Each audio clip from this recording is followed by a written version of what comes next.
마스크 쓰고 찬양하는 거지만 그래도 오래간만에 찬양 소리를 들으니 참 감사합니다. 여러분 모두에게도 늘 마음에 찬양이 있게 되기를 주의 이름으로 축복합니다. 지난 주간 기도원에 다녀왔습니다. 좀 늦은 감은 있지만은 여러분이 송구 영신 예배 때에 적어내 주신 기도 내용을 가지고 올라가서 기도하고 왔습니다. 기도 제목을 쭉 읽다 보니까 어떤 기도 제목들은 제가 알기로 벌써 이루어진 것들이 여러 가지가 있었습니다. 그리고 바라는 것들이 어떤 것들인지 쭉 살펴보았는데 가장 첫 번째가 믿지 않는 남편, 믿지 않는 자녀들의 구원 문제, 그것이 가장 아픈 문제였습니다. 그 다음에는 가족들의 건강에 대한 문제, 또 본인이 가지고 있는 지병이죠. 일종의 지병, 당뇨라든가 또 하여튼 여러 가지 이렇게 평소 늘 안고 있는 그런 지병 문제, 또 직장 문제가 있었습니다. 사업의 문제가 있었고 계획하는 일들이 잘 됐으면 좋겠다. 그런가 하면 직장을 구하고 계신 분들, 또 국가고시 시험을 보는 분들, 이런 분들의 합격을 원하는 그런 제목도 있었습니다. 그런가 하면 상당히 많은 부분에 자녀들이 학교에 건강한 모습으로 잘 다녔으면 좋겠다. 출산을 위한 바람도 있었고 이사 계획을 세우는 분들도 있었고 교회에서든 사회에서든 자기의 맡은 직위, 맡은 바 직분을 잘 감당할 수 있었으면 좋겠다. 그런 내용들. 그리고 그 외에도 삶에 끌어안고 있는 아픔의 문제들이 여러 가지가 있었습니다. 자, 이런 내용들을 쭉 읽으면서 몇 차례 하나님 앞에 기도를 했습니다. 물론 기도한다고 도깨비 방망이처럼 뚝딱하고 모든 것이 내 뜻대로 해결되는 것은 아닙니다. 우리가 당하는 고난은 그 고난 자체에 하나님께서 주시는 인생의 의미들이 있습니다. 그러므로 모든 문제가 다 해결되어야 그것이 꼭 좋은 것만은 아닙니다. 하나님께서는 우리에게 인생의 짐들을 주셔서 그것들을 짊어지고 하나님께 기도하며 살도록 하신 것입니다. 자, 그럼에도 불구하고 아무쪼록 여러분이 바라는 그런 기도하는 것들이 속히 이루어지기를 주님의 이름으로 축복합니다. 그리고 빌립보서 말씀대로 모든 기도와 간구로 하나님 앞에 감사함으로 아뢰므로써 그런 여러 가지 염려들이 있고 그리고 아픔이 있지만 그 속에서도 하나님께서 주시는 예수 그리스도의 평강, 그 평강을 여러분들이 누리며 살게 되기를 주의 이름으로 축복합니다. 저는 지난주에 아브라함의 노년의 삶을 통해서 노년기의 삶을 말씀드렸습니다. 이제 5월이 가정의 달인 만큼 오늘은 중년기의 삶에 대해서 말씀을 드리려고 합니다. 우리 인생의 무대는 크게 4가지 단계로 나누어 볼 수 있습니다. 인생의 봄, 여름, 가을, 겨울입니다. 인생의 봄은 유아기에서부터 소년기까지를 말합니다. 그리고 인생의 여름은 사춘기에서 청년기까지를 말합니다. 따라서 중년기는 인생의 가을인 셈이고 노년기는 인생의 겨울입니다.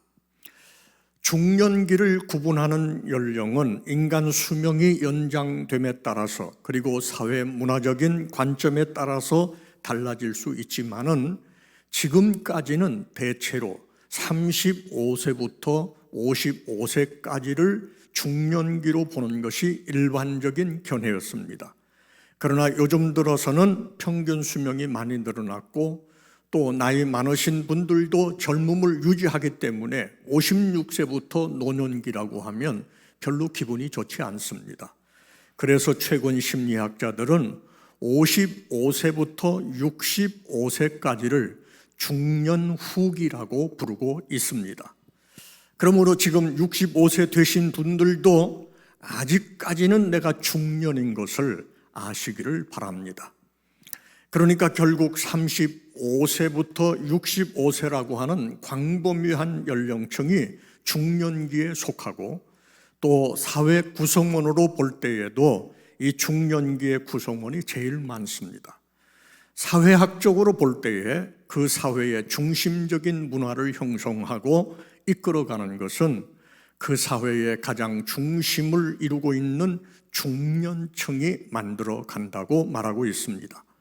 그러므로 오늘날 우리 사회상은 결국 중년기들이 만들어내는 문화라는 것을 알아야 합니다. 중년 세대가 건강하면 건강한 문화를 만들어가고 중년 세대가 건강하지 못하면 왜곡되고 부패한 문화를 만들어가게 되는 것입니다. 그런 점에서 오늘날 우리 사회 문제는 물론 전부는 아니지만은 청소년들의 문제라기보다는 중년 세대에 있는 사람들의 문제인 것입니다. 그러므로 우리 사회가 건강하려면 중년 세대들이 건강해야 하는 것입니다. 오늘 말씀은 성경에 나오는 유일한 중년에 대한 말씀입니다. 성경학자들은 이 시편 102편을 중년의 시라 그렇게 말들을 하고 있습니다. 오늘 말씀은 바벨론 포로 당시에 지어진 것입니다. 바벨론의 포로로 끌려가서 해방을 기다리는 한 중년 신앙인의 고백이 담겨져 있습니다. 바벨론의 포로로 끌려간 지는 오래되었지만은 해방은 쉽게 되지 아니하고 인생의 연륜이 더해지면서 이제 늙어가는 자기의 모습을 안타깝게 바라보며 호소하는 모습이 이 시에 드러나 있습니다. 오늘 23절, 24절 다시 한번 읽어볼까요? 자, 시작. 그가 내 힘을 중도에 쇠약하게 하시며 내 날을 짧게 하셨도다. 나의 말이 나의 하나님이여 나의 중년의 날을 데려가지 마옵소서. 주의 연대는 대대에 무궁하니이다. 무슨 말씀이에요? 한마디로 중년의 위기에 대해서 말하고 있습니다. 중년의 나이에 죽을지도 모른다는 위기감 속에서 기도하는 내용입니다. 우리가 중년기를 생각할 때에 소위 중년기의 위기를 이해할 필요가 있습니다. 흔히 중년의 시기를 사축이, 즉 제2의 사춘기라고 말합니다. 질풍노도와 같은 사춘기 때처럼 이 사춘기에도 격동하는 감정, 환경의 혼란을 겪게 되는 것입니다. 이때 겪는 중년의 위기를 몇 가지 좀 정리해 볼 건데요. 한번 잘 들으면서 그렇구나. 여러분도 한번 공감을 해봤으면 좋겠어요. 첫째가 뭐냐? 육체의 노화에서 오는 위기입니다.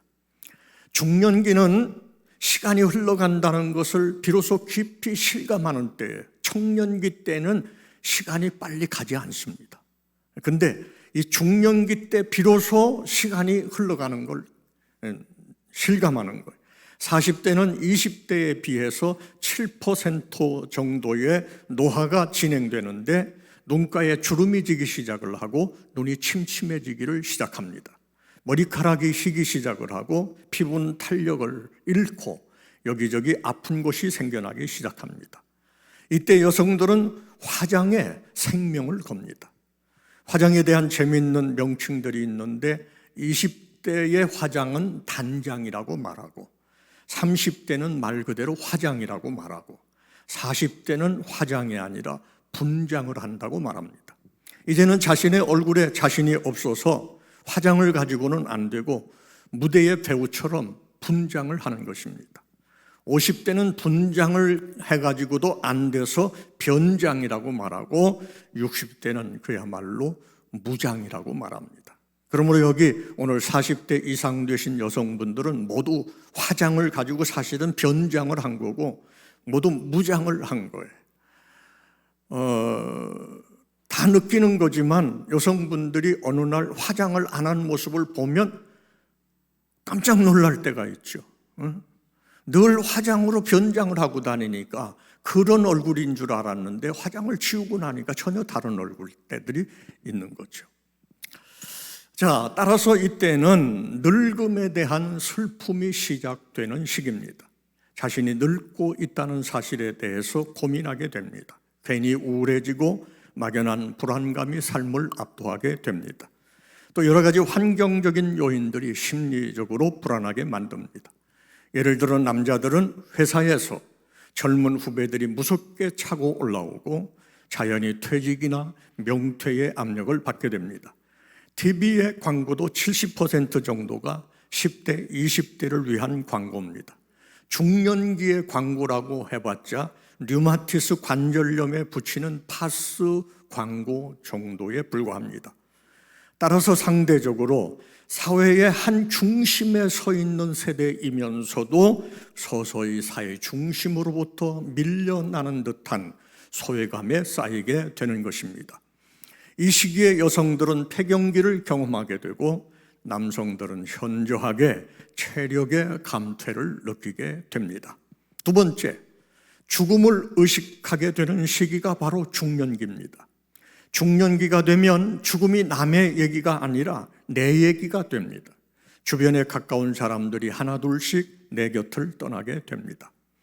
40대를 전후해서 예술가들의 작품을 분석해 보면 40대 이전에는 정열적이고 역동적인 내용이 많다고 합니다. 그러나 40대에는 죽음이나 영생, 하나님 세계에 대한 것, 인생의 의미에 대해서 부정적인 것, 그리고 정서적인 내용들을 많이 다룬다고 합니다. 그리고 40대를 거친 후에 비로소 다시 활발한 작품 세계를 펼친다는 것입니다. 이것은 중년의 심리적인 방황이 그대로 작품 세계에 드러나는 것입니다. 자, 이 시기가 되면 나이를 계산하는 방법이 이전과는 전혀 달라집니다. 앞으로 자신이 해야 할 일과 남은 시간을 생각하게 됩니다. 70세까지 산다면 앞으로 내가 몇 년 남았구나. 80세까지 산다면 앞으로 내가 몇 년 남았구나. 이런 식으로 출생 후 살아온 시간보다 죽을 날로부터 앞으로 남은 시간을 계산하게 됩니다. 더 이상 앞으로 무엇을 하겠다고 소망을 갖기보다는 이제 자신이 무엇을 해왔으며 성취해 놓은 것이 무엇인가를 생각하는 때입니다. 자, 세 번째, 중년기의 위기, 결혼의 불만족에서 오는 위기가 있습니다.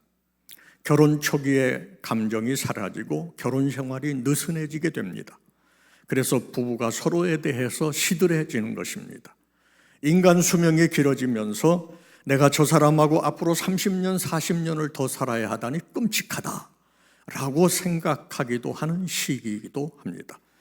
또 중년기가 되면 성에 대해서 많은 것을 알게 됩니다. 그런데 상대적으로 그 성에 대한 능력이 퇴보하고 있는 것을 느끼게 됩니다. 그래서 아직도 내가 능력이 있다는 것을 증명하고 싶어 하는 시기입니다. 그러다 보면 아내나 남편에게서 찾던 성을 다른 이성에게서 찾고자 하는 욕구를 가지게 되는 잘못된 모습으로 나타나기도 하는 것입니다. 특히 이 시기는 남성과 여성의 호르몬의 변화가 일어나는데 남성은 여성의 호르몬이 증가하고 여성은 남성의 호르몬이 증가합니다. 그래서 여성은 남성화 되어가는 경향이 생기고 남성은 여성화 되어가는 경향이 생깁니다. 이럴 때 여성이 남성을 보면 괜히 쪼잔해 보이는 거예요. 남자가, 자기 남편이. 그런데 남성이 여성을 보면 이 여자가 요즘 왜 그러나 하는 생각을 갖게 됩니다. 왜냐하면 갑자기 거칠어지고 성격이 활발해지고 마치 남자처럼 되어가기 때문에 그렇습니다. 여기서 흔히 아줌마라는 대명사로 통하는 여성의 남성성이 드러나게 됩니다. 이때 남자들은 여성들의 말에 고분고분해집니다. 많은 사람들이 남자가 젊었을 때 잘못한 것이 많아가지고 나이 들면 노후를 생각하고 기가 죽어서 그런다고들 하는데 사실은 그렇지 않습니다. 생리적으로 이때에 남자는 여성스러움이 많이 살아나는 거예요. 그리고 여성은 남성성, 남자처럼 되어가는 것입니다. 따라서 중요한 것은 이때에 남자든 여자든 이 여성성과 남성성이 잘 조화를 이루게 되면 정신적으로 건강하지만은 한쪽으로 치우치게 되면 위기가 되는 것입니다. 자, 네 번째 중년기의 위기는 과거의 꿈과 현실의 차이에서 오는 위기가 있습니다. 무엇보다도 중년은 등산으로 말하면 이제 정상을 넘어서 내리막길로 접어든 시기입니다. 정신없이 달려오다가 문득 삶의 내리막길에 서 있는 자신을 발견하게 되는 것입니다. 이때 남자들은 자기의 정체성을 성공에 두게 됩니다. 물질적으로, 경제적으로, 그리고 사회의 어떤 명예나 직위 같은 것으로 자신의 인생의 가치를 논합니다. 그래서 이것이 잘 안 됐을 때 소위 중년의 위기에 빠지게 되는 것입니다. 뭔가 성취하지 못한 것에 대한 압박감을 느끼게 됩니다. 성공하고 늙으면 괜찮겠는데 한 것도 없이 늙는구나 하고 자신에 대해서 연민의 정을 느끼게 됩니다. 한때 꾸었던 꿈은 다 산산조각 나고 이제 남은 것은 인생의 종말이구나 하는 압박감을 느끼게 됩니다. 인생의 절반이 휙 지나가 버리고 얼마 남지 않은 인생에서 만회할 가능성도 별로 없어 보인다는 사실에서 좌절을 하게 됩니다. 내 인생에 다시 한 번 기회가 있을까 하는 초조감과 불안함 속에서 지내게 되고 맞이하는 인생의 나머지 시기를 어떻게 보내야 할 것인가에 대한 불안과 초조감이 깊이 자리하는 것입니다. 중요한 것은 그러므로 이때에 올바른 인생의 가치관을 재정립하지 못하면 말 그대로 허무한 인생으로 끝나버리고 맙니다. 다섯 번째 중년의 위기는 고독의 위기가 됩니다. 중년기는 무엇보다도 고독의 위기를 겪는 시기입니다. 오늘 말씀 6절, 7절에 보면 나는 광야의 올빼미 같고 황폐한 곳에 부엉이 같이 되어 싸우며 내가 밤을 새우니 지붕 위에 외로운 참새 같으니이다. 부엉이가 나뭇가지에 있는 게 아니고 황폐한 곳에 있다는 것입니다. 또 참새는 일반적으로 떼를 지어 몰려다닙니다. 그런데 지붕 위에 혼자 있다는 것입니다. 무슨 얘기겠어요? 젊어서는 아이들과 함께 참새 떼처럼 떼지어 다닙니다. 아이들 몇 명 낳아가지고 참새 마냥 쥐적입니다. 그런데 이제 외톨이가 되었습니다. 왜 그렇습니까? 중년기가 되니까 자녀들이 다 자라서 나름대로 자기들 친구 따라가고 또는 결혼해서 새 둥지 찾아 나가고 이제 혼자 남은 겁니다. 지적일 대상이 없습니다.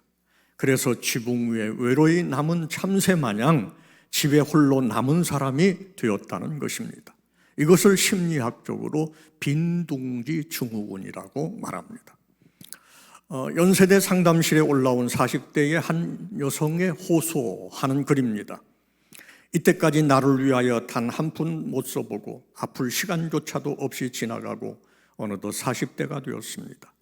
이제는 집도 장만하고 남편도 사회적으로 자리를 잡았는데 남편은 밖에서 시간을 많이 보내고 아이들은 친구들과 어울려 다닌다고 얼굴 보기도 힘들어요.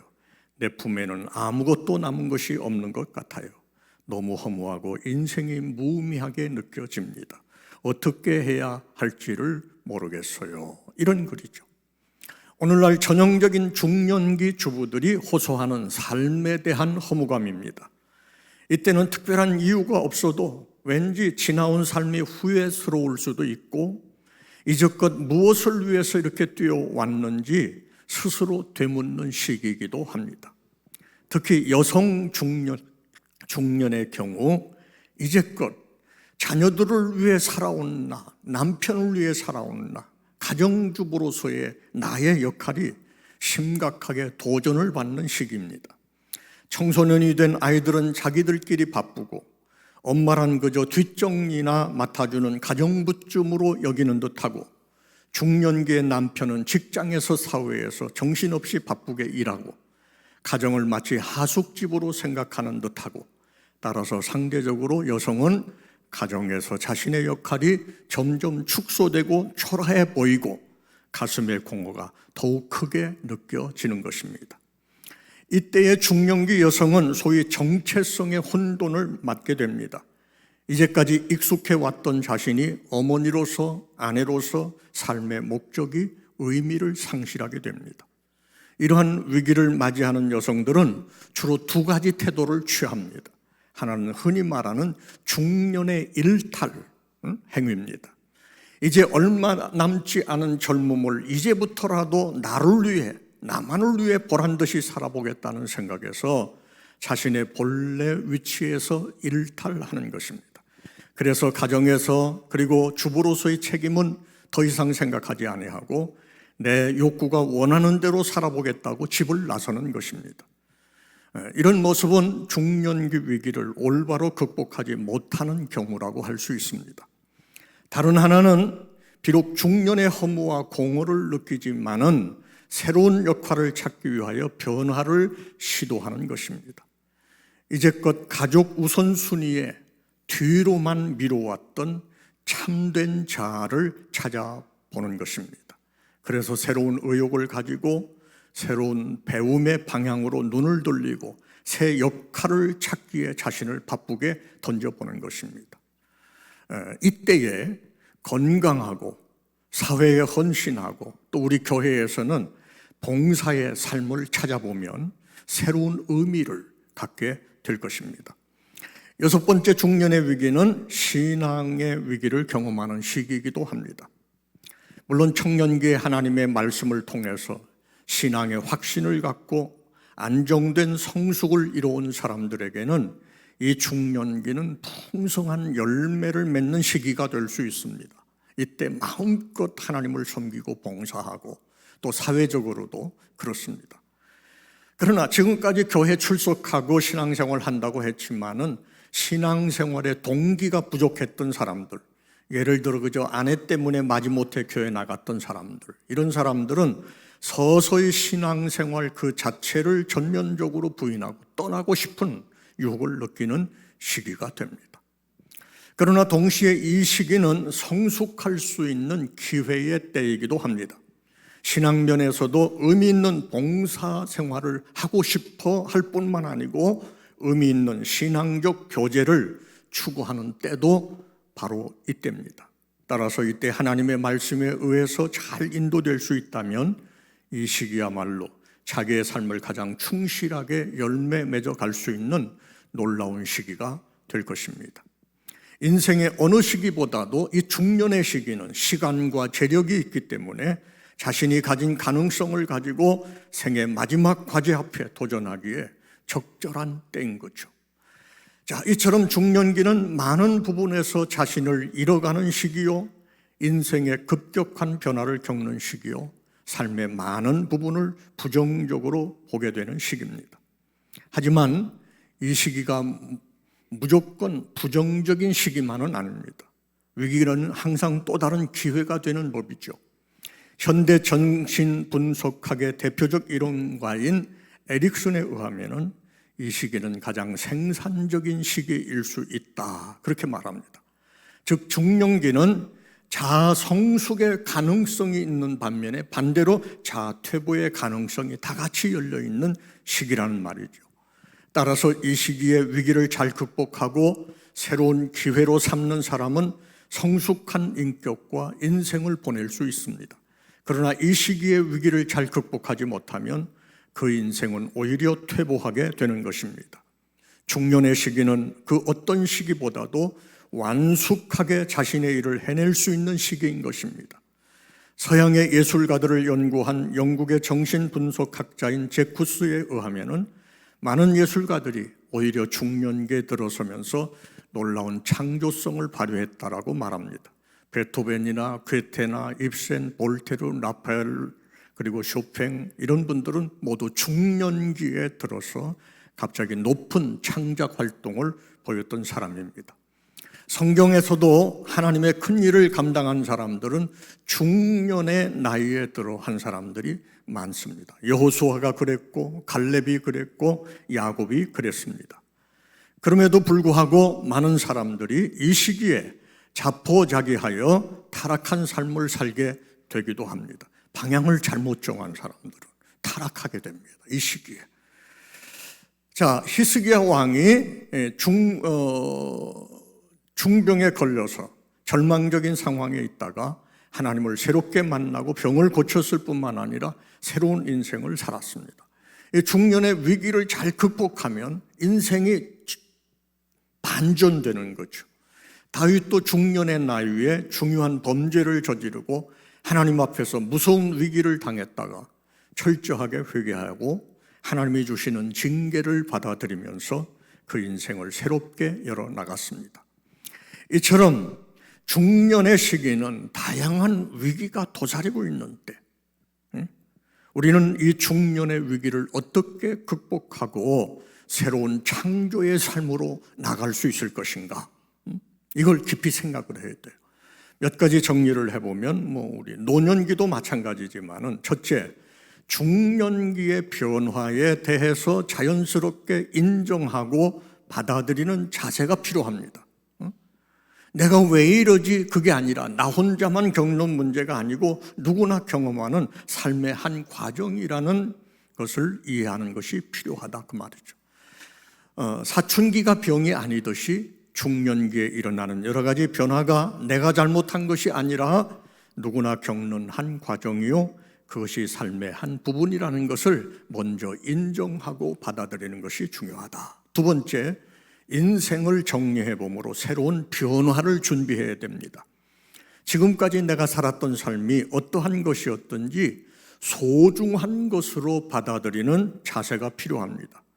많은 이들이 견딜 수 없어 하는 것은 정신없이 달려왔는데 어느 날 갑자기 자기 인생을 돌아보니 자기가 벌써 중년의 나이에 와 있고, 그리고 자기가 지금까지 소중하다고 생각했던 것들이 별것 아니라는 생각이 들고 괜히 헛살았다는 느낌이 드는 것입니다.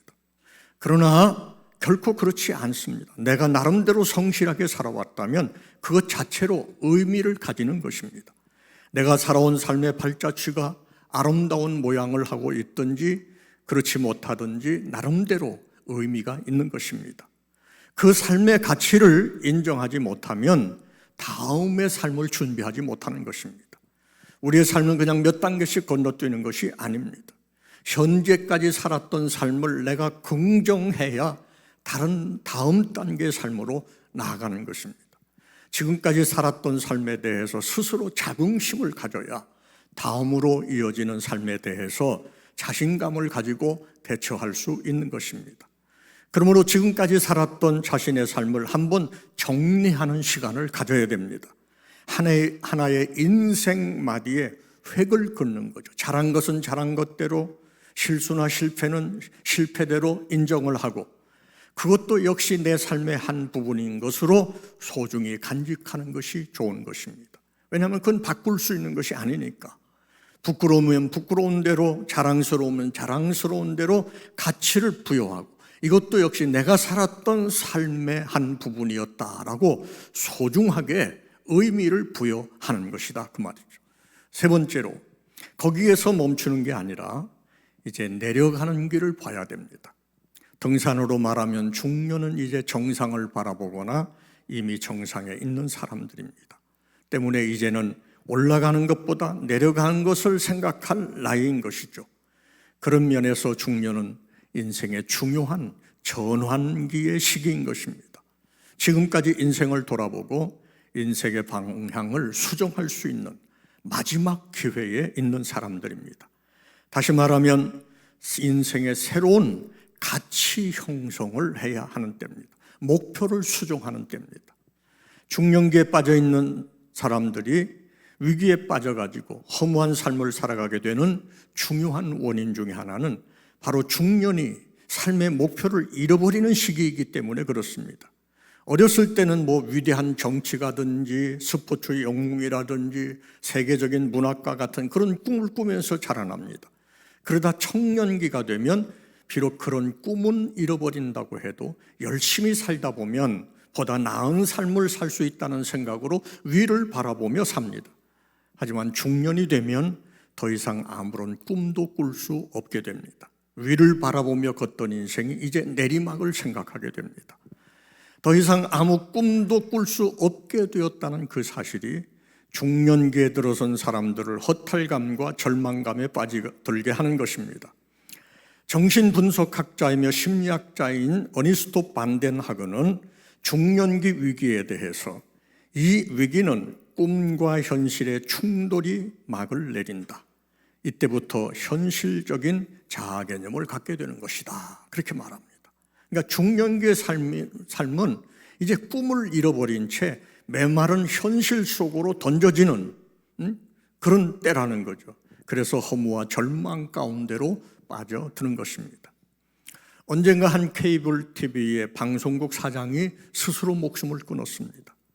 그가 스스로 목숨을 끊었다는 사실이 알려지면서 많은 사람들이 그가 죽은 이유에 대해서 의아해했습니다. 왜냐하면 그는 전혀 남부러울 것이 없는 사람이었기 때문입니다. 그는 당시 그야말로 잘 나가는 기업주 중에 한 사람이었습니다. 그가 경영하고 있는 방송국은 주로 홈쇼핑을 방송하였는데 당시 한창 일어나던 홈쇼핑 붐을 타고 끝없는 성장의 질주를 계속하고 있었습니다. 또 그에게는 아름답고 마음 착한 아내가 있었고 자녀들 역시 속 썩이지 않는 착한 아이들이었습니다. 그런데 그가 자살을 한 거예요. 당시 많은 사람들이 그 자살한 이유에 대해서 어떻게 평가를 내렸느냐? 그가 너무나도 빨리 자신의 목표를 이루었기 때문이다 라고 말했습니다. 즉 그가 일생의 목표로 했던 일이 너무나도 쉽게 빨리 이루어지는 바람에 더 이상 바라볼 수 있는 목표가 사라지게 되었다는 것입니다. 이처럼 목표가 사라지게 되자 그는 극심한 허무감에 빠져들고 결국 자살까지 하게 되었다는 말입니다. 새로운 삶의 목표로의 전환을 하지 못한 거예요. 보다 더 가치 있고 보다 더 영원한 것으로서의 목표를 전환하지 못한 거예요. 성경에 보면 중년의 인생의 의미를 새롭게 정립하고 성공적 인생을 산 사람이 있습니다. 바로 야곱이라는 분입니다.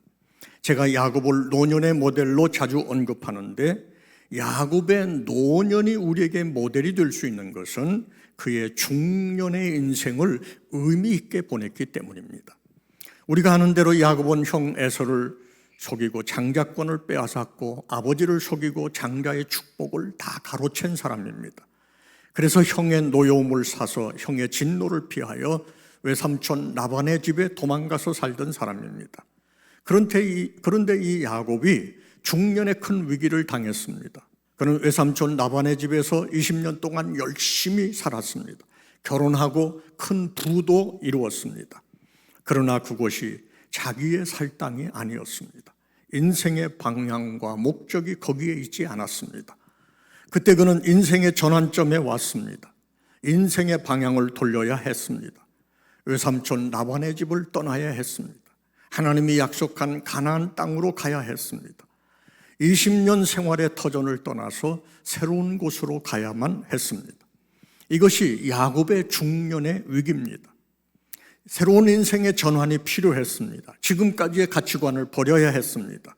지금까지는 속이고 속고 하는 인생을 살았습니다. 물론 성실하게 살아왔지만 그러나 이제는 하나님의 사람으로서 그러한 인생의 가치관을 정리해야 했습니다. 그는 그가 추구했던 믿음의 조상이 되기 위해서는 지금까지의 속이는 인생이 아니라 하나님 앞에서 새로운 가치관과 인생관을 가져야 했습니다. 단순히 이 땅에 부를 이루고 성공하는 인생이 아니라 믿음의 족장이 되고 영원한 세계를 바라보는 가치관으로 바꿔야 했습니다. 그리고 20년 전에 맺힌 형과의 아픈 과거도 정리를 해야 했습니다. 그건 덮어둔다고 정리되는 것이 아닙니다. 하나님 앞에서 그리고 당사자 앞에서 해결되어야 할 문제였습니다. 아프지만 어떤 대가를 치르더라도 해결해야 하는 문제입니다. 야곱은 형과 부딪히는 모험을 하고 야복 강가에서 하나님의 천사와 밤을 새워 씨름하는 과정을 통해서 마침내 하나님을 만나고 야곱, 즉 속이는 자라는 이름의 인생에서 이스라엘이라고 하는 이름의 인생으로 전환을 합니다. 그리고 형을 만나서 끌어안고 화해를 하고 제2의 인생을 살게 됩니다. 말 그대로 인생의 방향 전환이 이루어진 거예요. 그래서 새로운 방향으로 그의 삶을 전환하고 마침내 위대한 노년에까지 이르게 되는 거죠. 이처럼 인생의 방향 전환이 있어야 합니다. 지금까지 살아왔던 이 땅의 목적이 아니라 단순히 이 땅에서 부를 이루거나 우리 가정의 행복만이 아니라 뭔가 영혼을 향한 가치관, 하나님 앞에서 의미 있는 인생의 가치관으로 방향을 전환해야 됩니다. 내가 이 다음에 노년에 들어서고 내 인생을 마감하면서 내가 하나님 앞에 서게 될 때에 그때 가서 부족하지만은 후회하지 않는, 부끄럽지 않는 그런 인생을 살기 위한 삶의 전환이 필요하다. 우리 인생이 부가 목적이어서는 안 됩니다. 부는 보다 더 나은 삶을 위한 수단으로서 필요한 것입니다. 그러나 부는 삶의 목적이 될 수는 없습니다. 우리가 누가복음 12장에 나오는 어리석은 부자 이야기를 귀담아 들을 필요가 있는데, 예수님은 사람의 생명이 소유에 넉넉한 데 있지 않다고 말씀하셨습니다. 이 말씀은 부는 필요한 것이지만은 우리 인생의 목표로 삼을 만큼 중요하지 않다는 것입니다. 요즘에 경제 문제로 이혼하는 부부들이 많이 있습니다. 경제가 그만큼 중요하다는 말이죠. 그러나 올바른 인생관을 갖는다면 경제 문제가 아무리 중요하고 어려운 문제지만 극복할 수 있는 것입니다. 부부가 경제 문제보다 훨씬 더 고상한, 그리고 가치 있는 목적을 가지고 목표를 가지고 살아간다면 경제 문제가 어려울지라도 그 문제 때문에 가정을 파괴하지는 않는 것입니다. 힘들지만 함께 극복하고 나갈 수 있는 거죠. 자, 네 번째, 직업의 의미를 재발견해야 됩니다. 내가 지금까지 열심히 일하고 살아온 그 직업의 의미를 재발견해야 된다. 인생의 후반전에서는 가장 중요한 것이 성공이 아닌 것입니다. 보람 있는 일을 해야 할 때라 그 말이에요. 우리가 눈 감을 때 후회 없이 주님 앞에 서기 위해서는 정말 보람 있는 일을 해야 합니다. 지금까지는 사람들의 눈치 보고 살았지만은 이제는 하나님 앞과 내 자신 앞에 성실할 수 있는 삶을 살아야 한다 그 말이죠. 심리학자들은 인생의 중년기에 있는 사람들에게 할 수 있는 최고의 충고가 있다면 내 자신이 되어라 라고 말하는 것이라고 합니다. 지금까지는 사회와 직장, 아내나 남편, 여러 사람들의 요구하는 일에 쫓겨다녔다면 남은 인생만이라도 하고 싶은 일, 의미 있는 일에 매달려야 후회 없이 죽을 수 있다 그 말이죠. 무엇보다도 직업에 대한 의미를 발견해야 합니다. 미국의 인권운동을 이끌던 마틴 루터 킹 목사님이 한 번은 흑인들이 살던 워싱턴의 한 동네를 지나가다가 흑인 청소부 하나가 청소를 하다 말고 빗자루를 내던지면서 투덜거리고 욕을 하는 모습을 보았습니다. 이때 이 킹 목사님이 그 곁에 다가가서 청년에게 이런 얘기를 해주었습니다. 여보게 청년, 자네는 하나님이 그대에게 맡겨주신 이 지구의 한 모퉁이를 하나님의 영광을 위해서 쓸고 있다는 그런 자부심을 가질 수 없겠는가? 이 말에 청년은 큰 충격을 받았습니다. 내가 단순히 길거리의 청소부가 아니라 하나님이 맡겨주신 지구의 한 모퉁이를 깨끗하게 하는 사람이구나 라고 하는 이 자부심, 사명감. 그 이후로부터 이 청년은 전혀 다른 사람처럼 그 일을 했습니다. 자신이 하는 일을 하나님이 나에게 맡겨주신 지구의 한 모퉁이를 깨끗하게 하는 일이라고 하는 자부심을 가지고 일하게 된 것입니다. 같은 일이라도 의미를 발견하면 그 일이 달라지는 것입니다. 그러므로 우리는 오늘까지 내가 하고 있는 일에 대해서 의미를 발견해야 되는 거예요. 내가 그저 먹고 살기 위해서 죽지 못해서 이 일을 하는 것으로 생각을 한다면 그 인생이 얼마나 비참합니까? 그러나 하나님이 내게 맡겨주신 사명이 있어서 내가 이 일을 한다라고 하는 의미를 발견하고 가치 부여를 할 수 있다면 그 일은 말 그대로 하나님의 일이 되는 것이요, 인생이 가치 있는 인생이 되는 것입니다. 말씀을 맺습니다. 중년은 많은 위기가 있는 시기입니다. 이때 우리가 위기를 바로 극복하지 못하면 실패하는 인생을 살 수밖에 없습니다. 중년의 시기는 성공보다는 의미 있는 삶을 생각할 때입니다. 지금까지 살아왔던 삶을 잘 정리를 해보고 삶의 전환을 가져와야 합니다. 하나님과의 보다 깊은 관계로 나가야 할 때입니다. 이제야말로 지금까지 삶의 경륜과 주어진 삶의 바탕을 통해서 이 사회와 하나님의 나라를 위하여 봉사하고 섬길 때인 것을 알아야 하고, 그렇게 삶의 전환을 올바로 잘 하나님과 영혼의 세계와 가치 있는 세계에 초점을 맞추게 되면 우리는 가치 있는 노년을 맞이하게 될 것입니다. 아무쪼록 야곱처럼 의미 있는 삶의 전환을 통해서 가치 있고 행복한 중년의 삶, 그리고 행복한 인생을 살게 되기를 주의 이름으로 축복합니다. 기도하겠습니다. 우리 아버지 하나님, 중년의 시기에 이르지 못한 이도 있겠고 중년의 시기를 걸어가고 있는 이들도 있겠고 이 시기를 넘어서 이제 노년의 시기에 있는 이들도 있겠지만은, 그러나 하나님, 우리의 인생을 다시 한번 깊이 돌아보고 삶의 전환을 이루고 보다 더 가치 있는 삶의 목표를 정하고 우리의 남은 인생을 하나님 앞에서 의미 있게 살아가게 하여 주옵소서. 감사를 드리옵고 예수님의 이름으로 기도하옵나이다. 아멘.